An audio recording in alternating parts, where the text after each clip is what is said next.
morning. We're going to get started pretty much right on time because we've got a really fun and jam-packed session for you. Welcome to day 2. A couple housekeeping items. We're expecting this to be a completely full session today, so as you see your former or your other colleagues coming in, you may need to scoot down or just make room for them.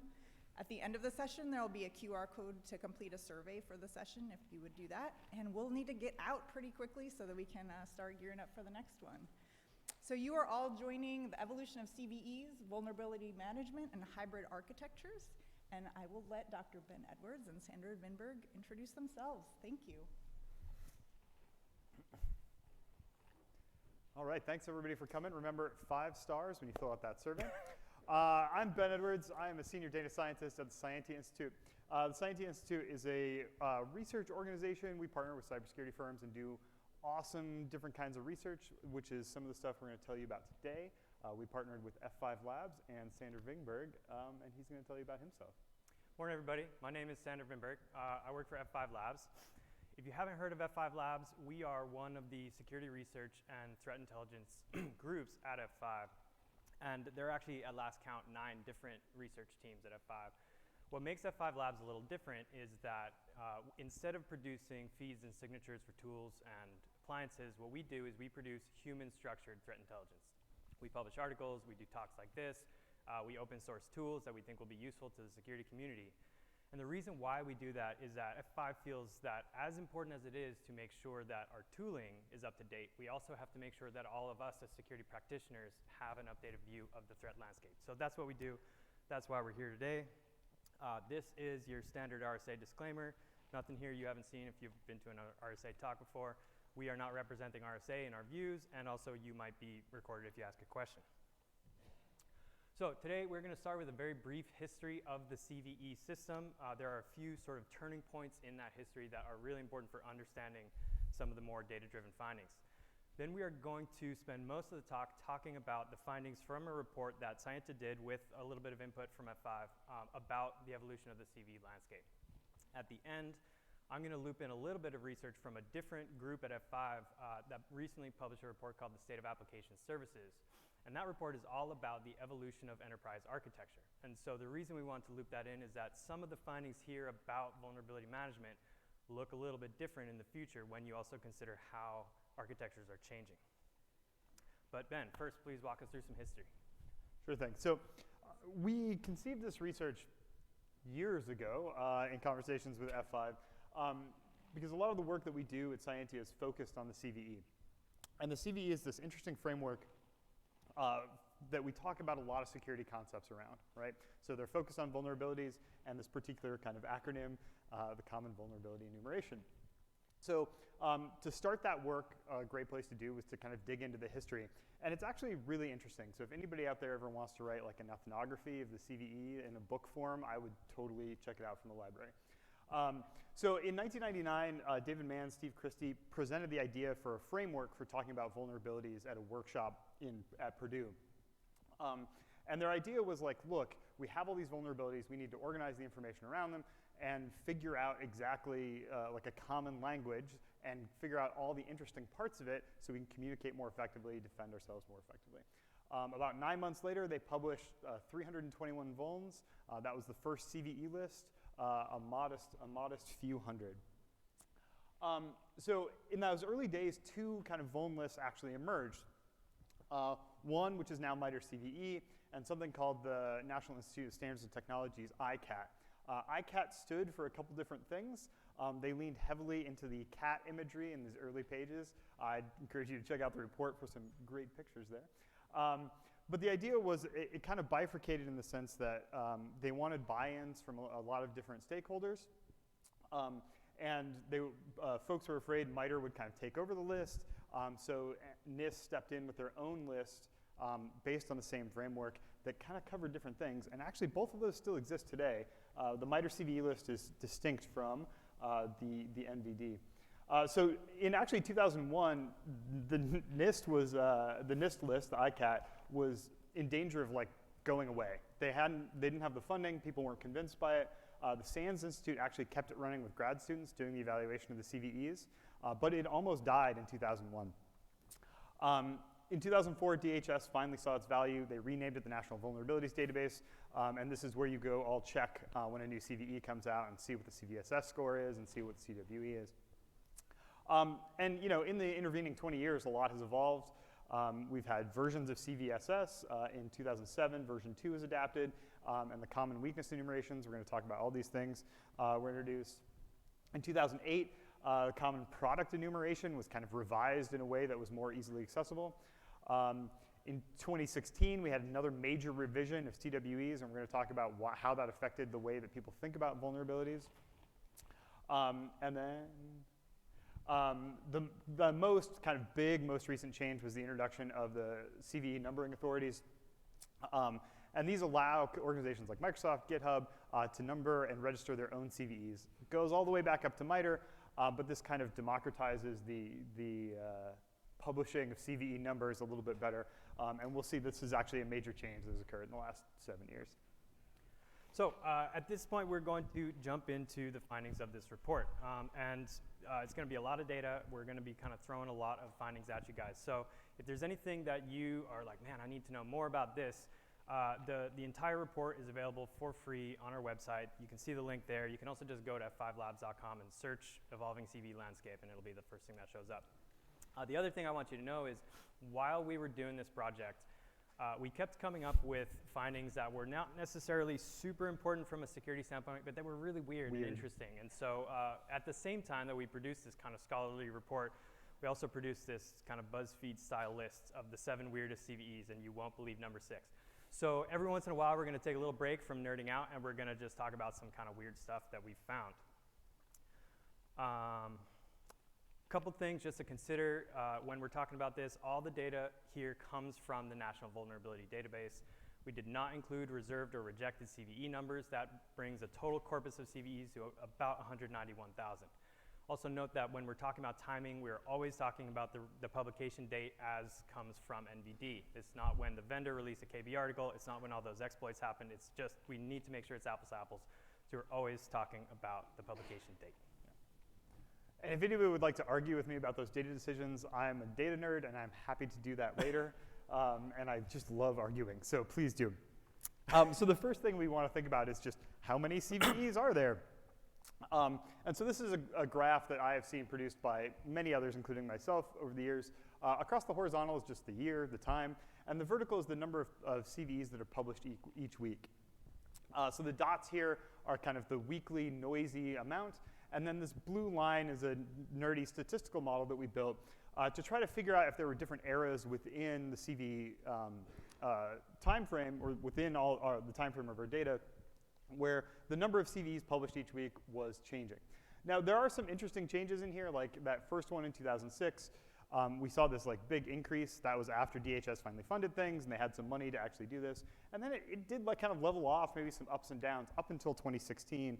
And this is that big CNA that change that I mentioned, where other organizations could actually do lists. And we actually have seen a huge increase since then. And this last line going out from about 2017 to 2023 is actually not a straight line, but like a slight exponential. And so we do see like a shallow exponential growth in the last 5 or 6 years in the growth of CVEs. And so what this means is we expect about 500 CVEs to be published each week. That's like a typical median value, with some weeks going up to as high as 1,200. And then we can actually project this, as long as there's no other kind of technical, sociological changes in how we do the CVE process, that in 2 years, that's going to be kind of the norm, like 1,000 a week.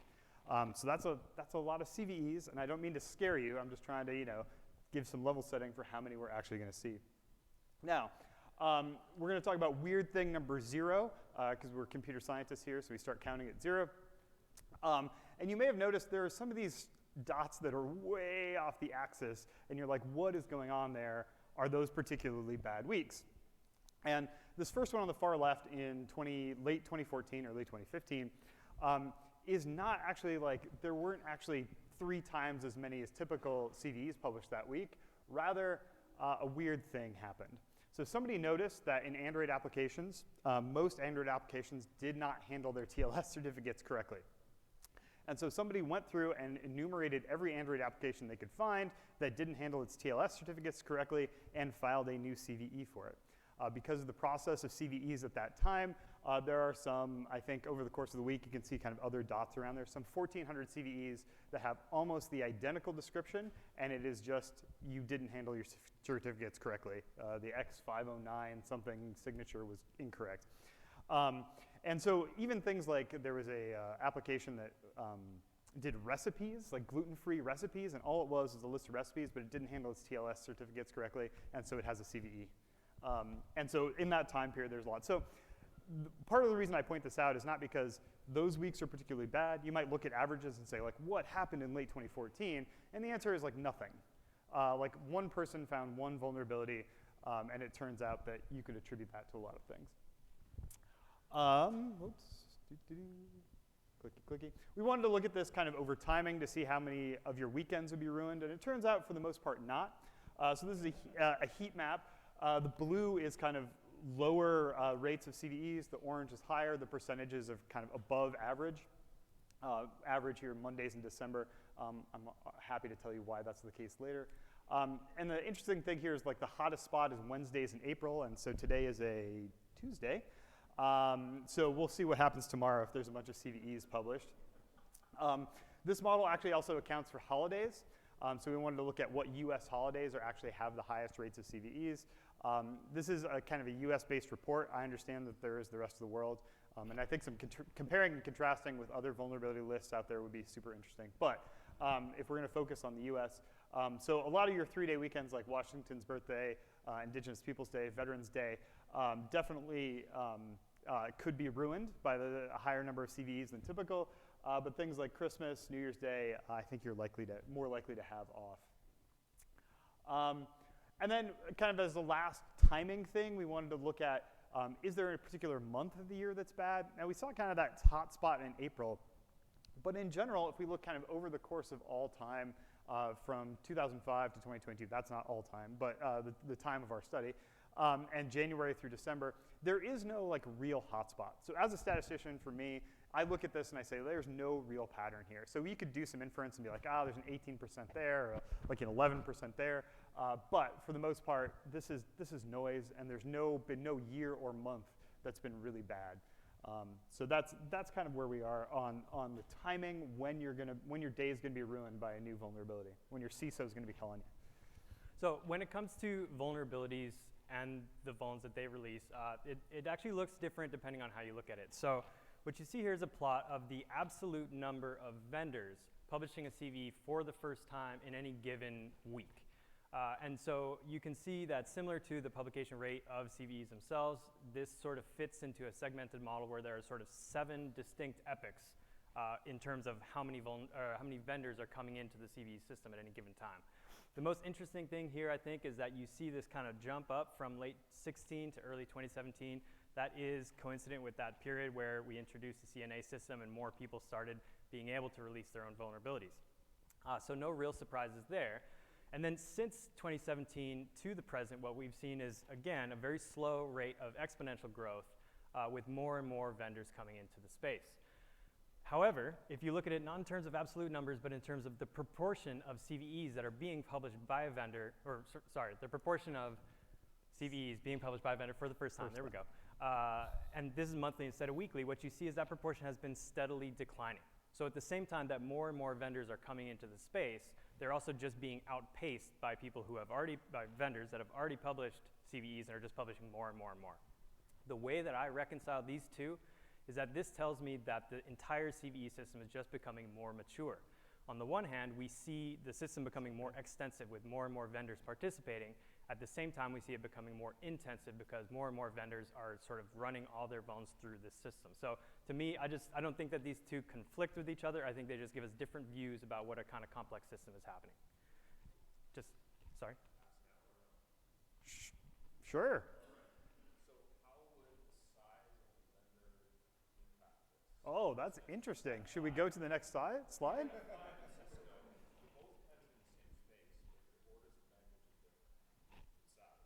So let's move on. We anticipated your question. Yeah, so I have never met this man before in my life, I promise. So what you see here is a plot of the publication rate, or the median days between CVEs for a given vendor, and the relationship between that and the number of previously published CVEs. So you can see this is the most sort of crystal clear relationship we're going to show you all day. This is kind of breathtaking to me.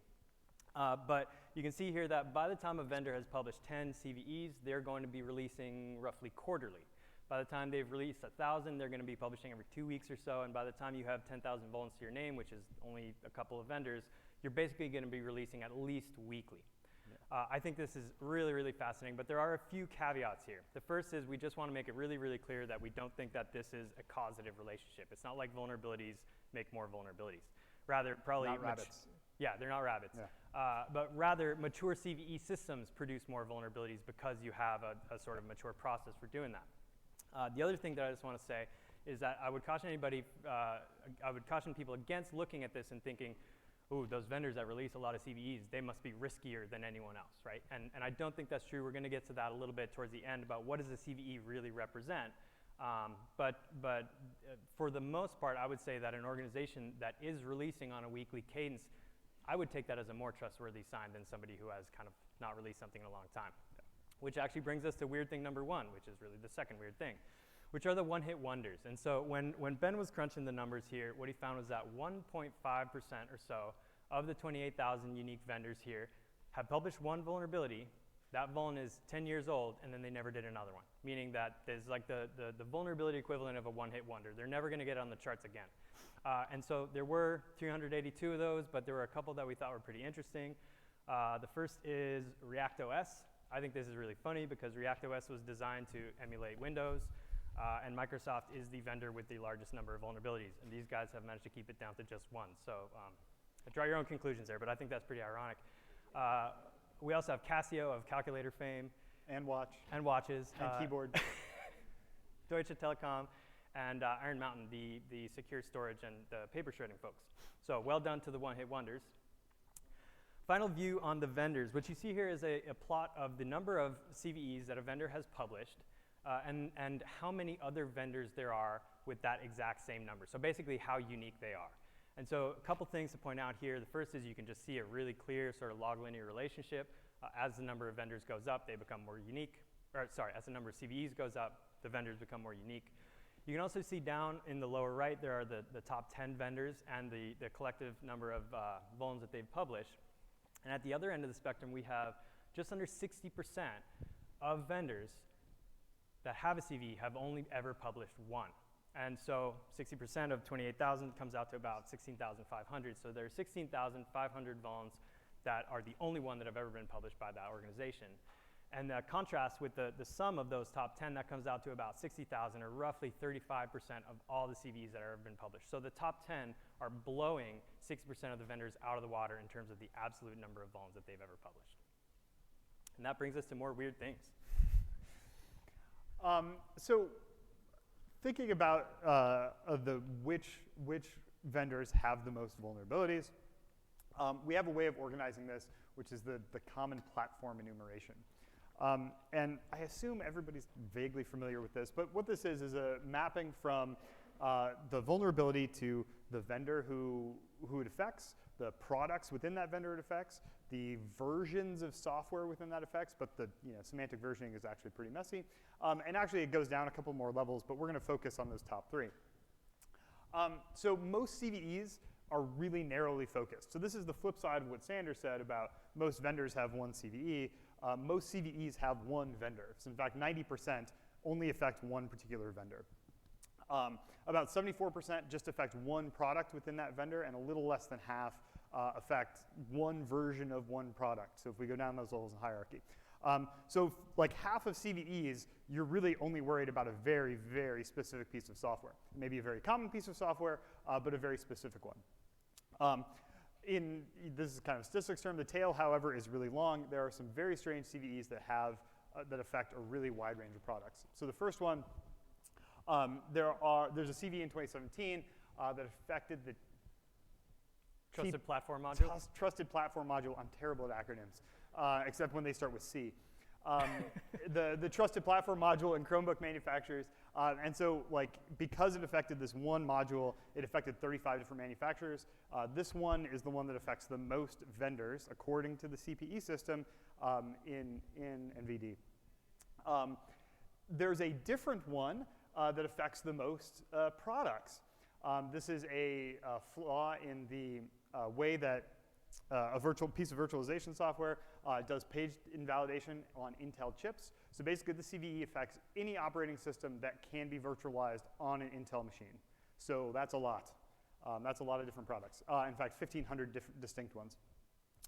And then the other, like, kind of, this is the weirdest one, the CVE from 2016 that affects 4,900 different versions of Cisco's networks hardware that does IPv6 translation.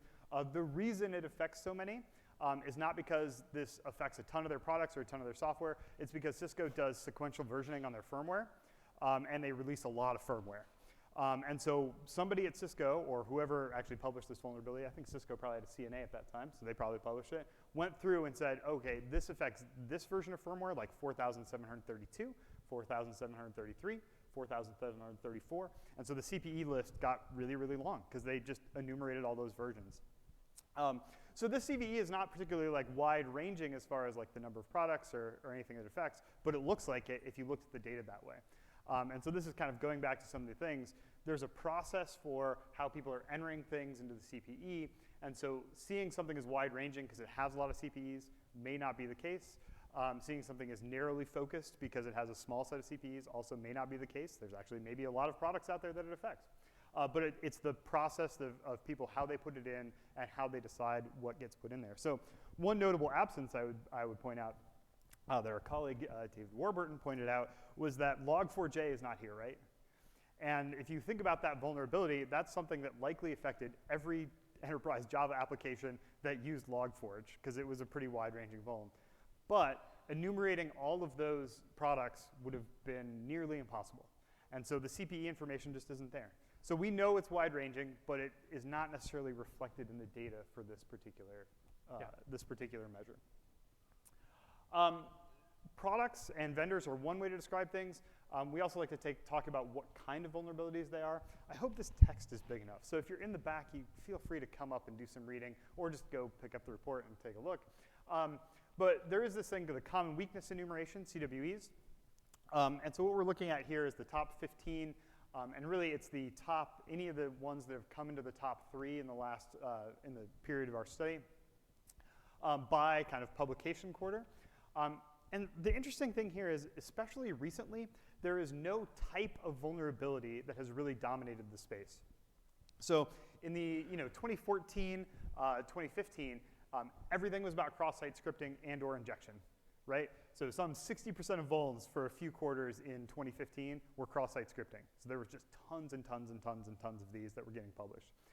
But since then, we've kind of seen this drop, and everything is really shallow. Everything's about 1% of CWEs. So there's no like massive like a push towards one type of CVE. It's really gotten kind of a wider space. And Sandra's going to talk more about exactly what that means. Or is this me? This you. This is me, sorry. Transitions, we're not as perfect as we want. And so we can actually look at this as a reflection of like how many unique CWEs that we're seeing each week, each month. And what we see is in 2016, there was a revision to the CWE system that allowed for a wider range of vendors, a wider range of weaknesses that vendors could say, or CNAs could say, associated with the vulnerability. And in fact, we see this increase going from about 10 different types of vulns you'd see a week, all the way up to like 120. So is this a reflection of like an actual change? I don't know.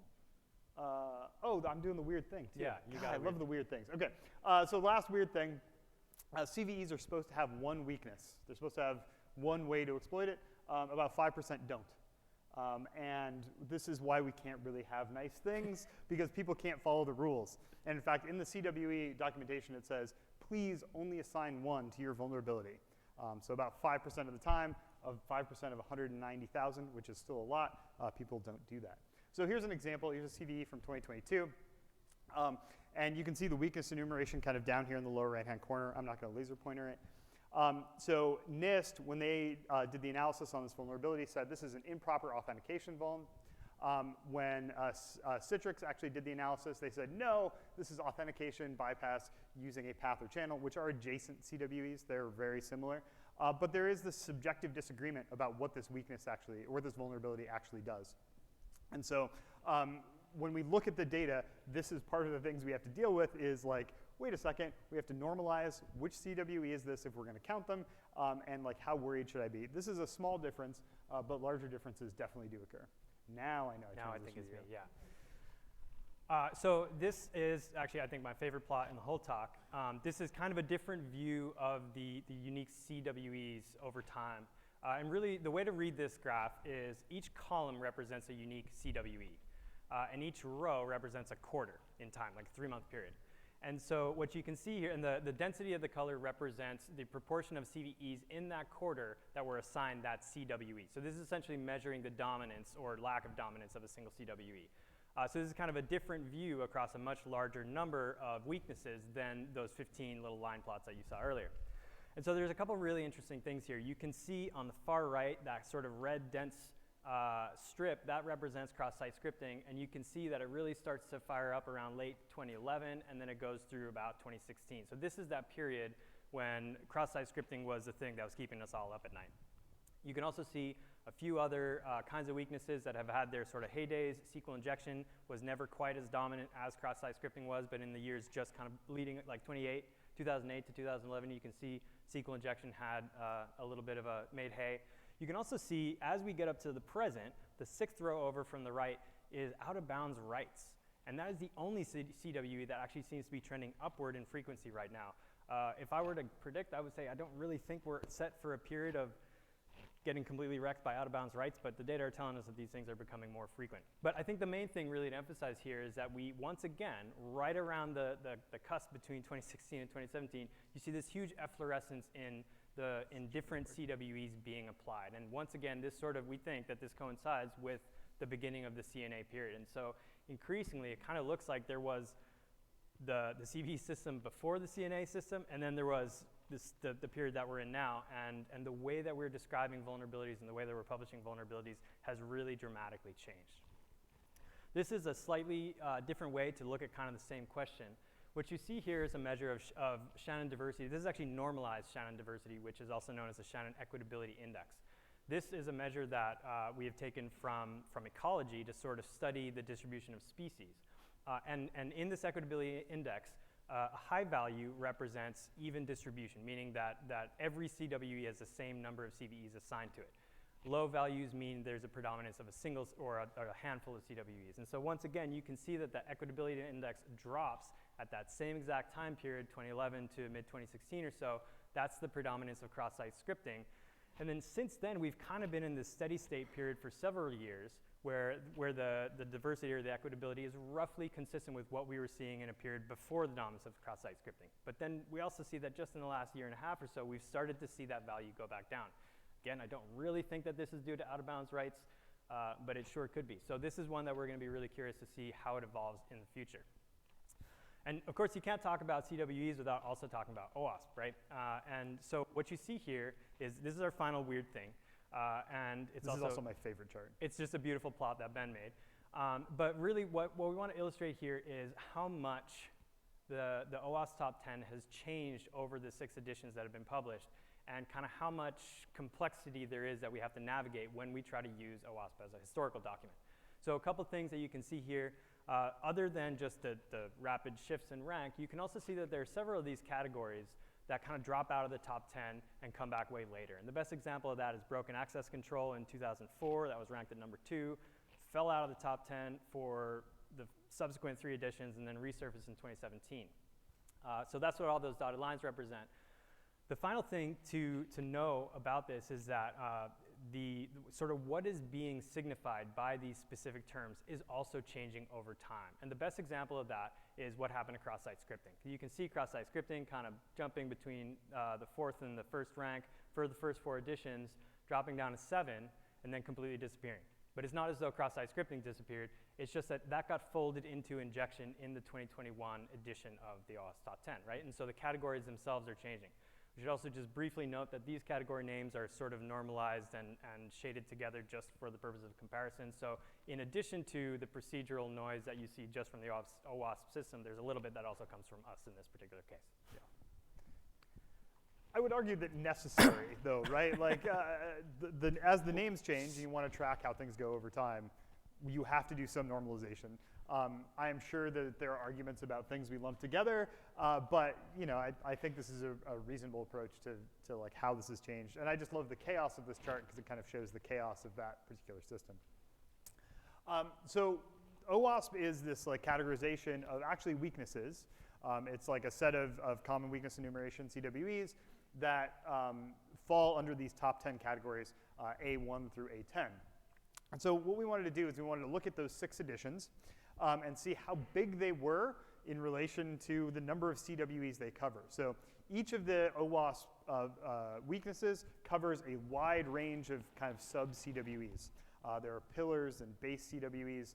We can talk about that whole system. But what's interesting to note here is that in 2004, when they first published it, and it was actually published first in 2003, and then there was a revision in 2004. We're going to call it 2004. It covered about 140 different weaknesses, 140 different CWEs, and then the next edition, less than half of that. So down to about 40, where it remained through 2017. So this is just the number of things that you can call an OWASP vulnerability has stayed pretty low up through 2017, except the most recent edition covers about 200 different weaknesses. So again, this is more of an organizational thing.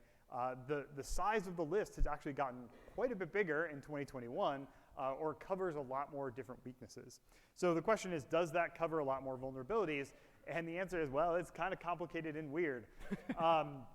So even though those early days in that 2004 definition was quite a few weaknesses, and remember at that time, there weren't that many being published and used, they only accounted for around 20% or 10% of vulns. In that middle section in 2008 to 2010, it accounts for something like half. So in the early days, OWASP top 10 were about half of all vulnerabilities. It went down from there, about a third for the next 2 editions. And then that most recent edition, where we're covering like a really wide swath of vulnerabilities, it's gone up to, again, like more than half. So more than half of vulnerabilities are in the OWASP top 10. So if you remember that subway plot, we're looking at A1 through 10 here. So those are not, the colors are not the same kind of categories across the way, but they are like, what is the most vulnerable? So you can see on the far right, that big swath of orange in the middle, that's actually injection. So that's still, you know, by its redefinition has expanded a lot. And so it's interesting that even though the size has changed, that doesn't always correlate with how many vulnerabilities get categorized there. And it's just interesting to say like, half of things are OWASP. Because I've also heard people say like, man, if it's OWASP top 10, it's terrible, we got to fix it. And it's like, well, that's half of things. So that's going to give you a lot of work if that's the case. All right, this is the AI section of our talk. So the one last bit of kind of descriptive analysis to talk about vulnerabilities before we talk about how bad they are is the description. So as a data scientist, I both love and hate free text. So free text is great because it's really rich. There's a lot of information. I hate it because it's super messy and hard to analyze. But we took on that challenge, and we looked at the descriptions of all the CWEs, and we used actually a large language model. We used BERT, the old school ones, I guess, because they're from 2 years ago, to analyze and look for things called named entities. So named entity recognition is really kind of an off-the-shelf ML AI kind of approach. And basically, it's like we took these 8 categories, outcome, attack pattern, component, weakness, prerequisite actor, and attack vector, and looked for the descriptions where there were descriptions of these. So we had a small labeled data set. We fed it to BERT, did some fine-tuning, and let it figure these things out. And I think there's some really interesting patterns here. So in particular, around 2014, 2015, where we had seen an increase in attack vector, that's that red line up until there, it really just drops off. And the same thing with the actual actor. So descriptions used to include descriptions of what the actor could do and who the actor might be, and that almost never happens now. And I would say that this also sort of coincides, this is me speculating a little bit, with the popularization and the use of the attack framework. So it may be that before, talking about those things in a non-systemized way in something like the description of a CVE When we make a framework like attack that can actually categorize that information a little bit better, that information starts to disappear from these free text descriptions. And so you see like, attack and attack vector be less likely to be shown. We actually don't see a huge increase. We see like, outcome also declines. We see some prerequisite information increase. I would also say that's sort of interesting because I think CVSS v3 included some like, no, that's 4, never mind. But like, information about weakness. So some of these changes I think are just super fascinating,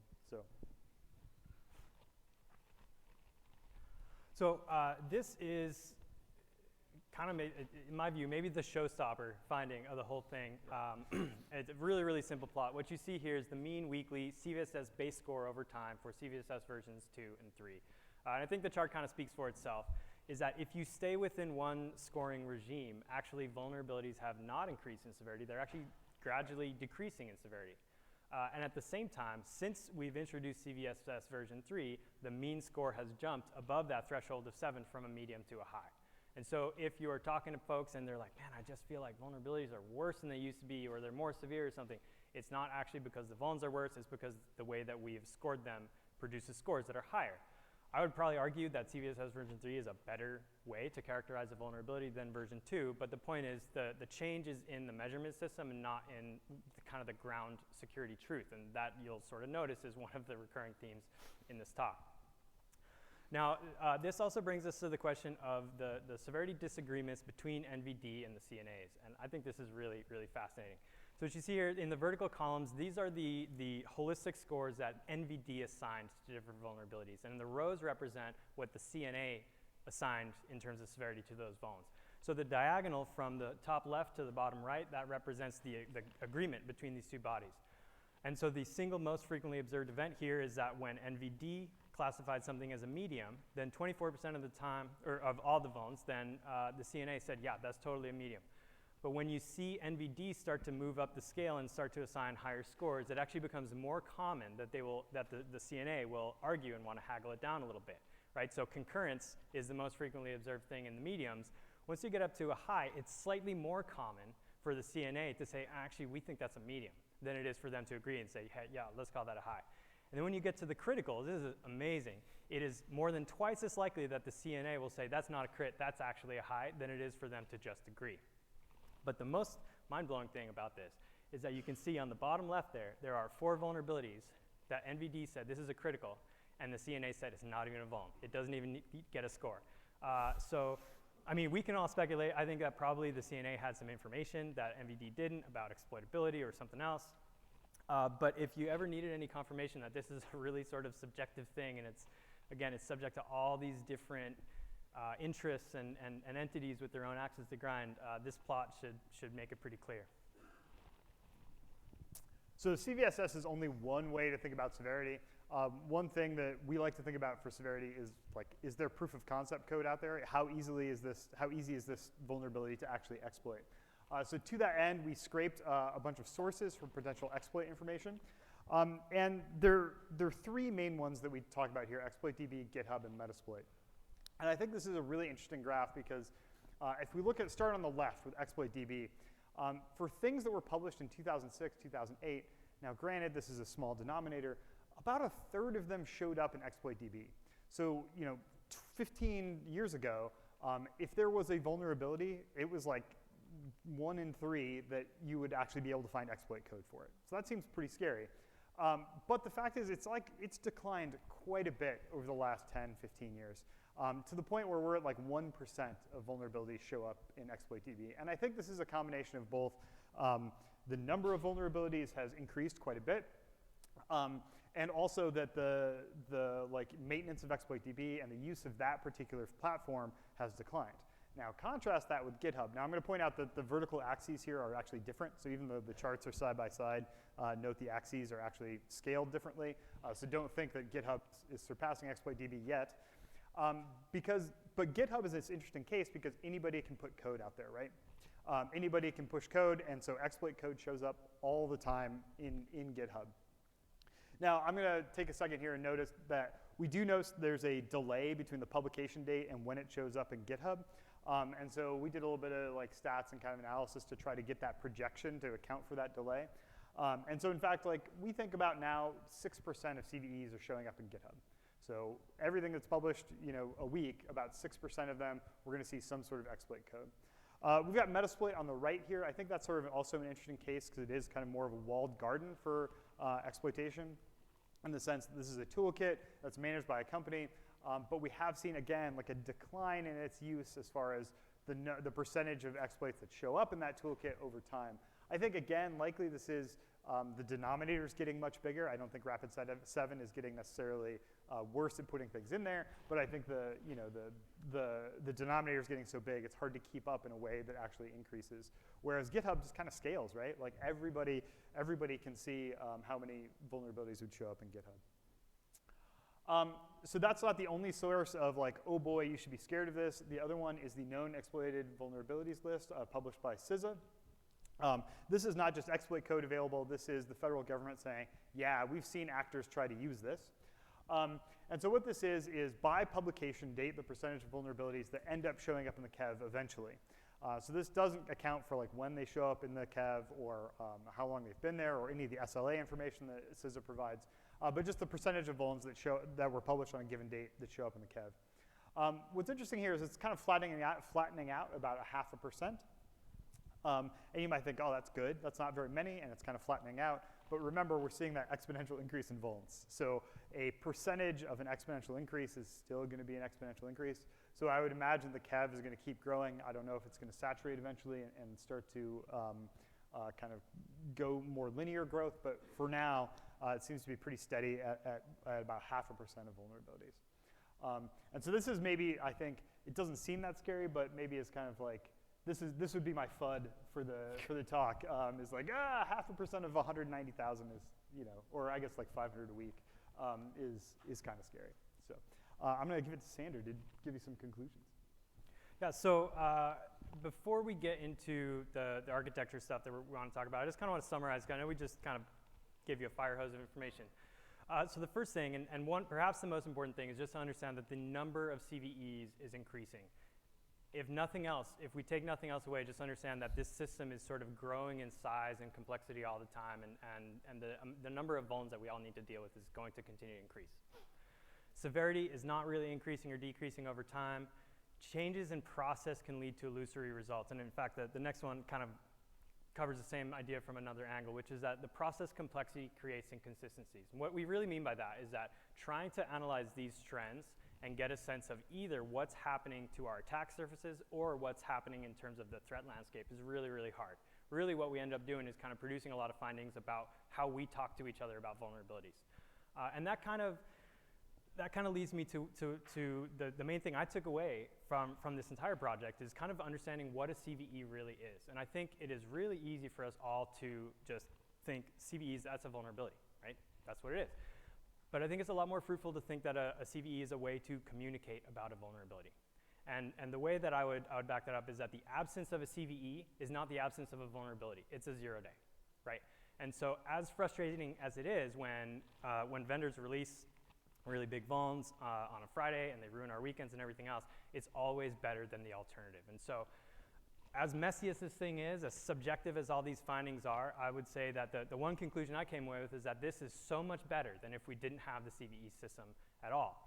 The flip side of that, though, is that vulnerability intelligence and triaging of vulnerabilities so that we can remediate in a sort of sensible manner is only going to become more important. The severity is not getting worse, but the sheer number of vulns that we actually have to deal with is increasing. Okay, so I'm very quickly going to skate through a couple of the findings from this report that F5 published called the State of Application Services. I would rather spend the time on questions, so I'm going to go super fast here.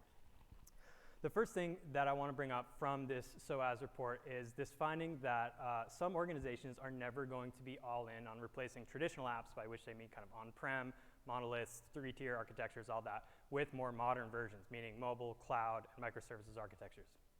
And really the point is that new architectures don't replace ones as much as they come to sit alongside. And I think that this is largely just due to the stickiness of a lot of legacy software that is really, really important to a lot of very large enterprise organizations. But really, you can see that the single largest proportion in terms of different kinds of deployment environments in 2022 was still on-prem data centers.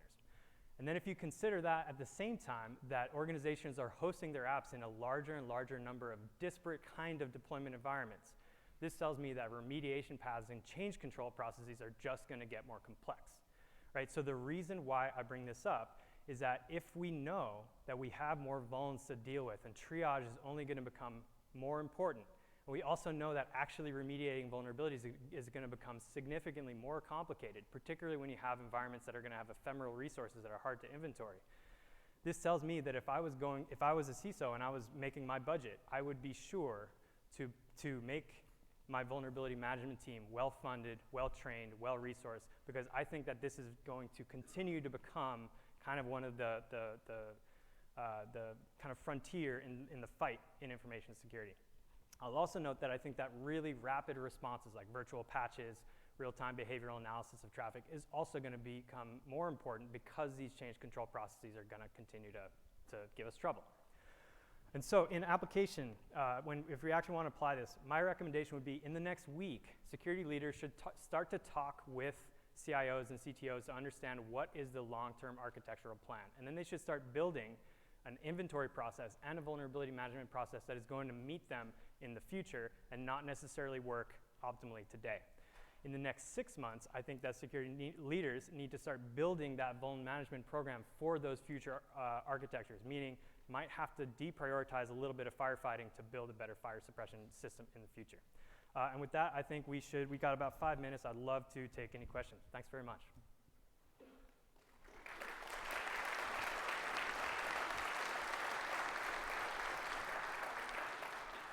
Yeah.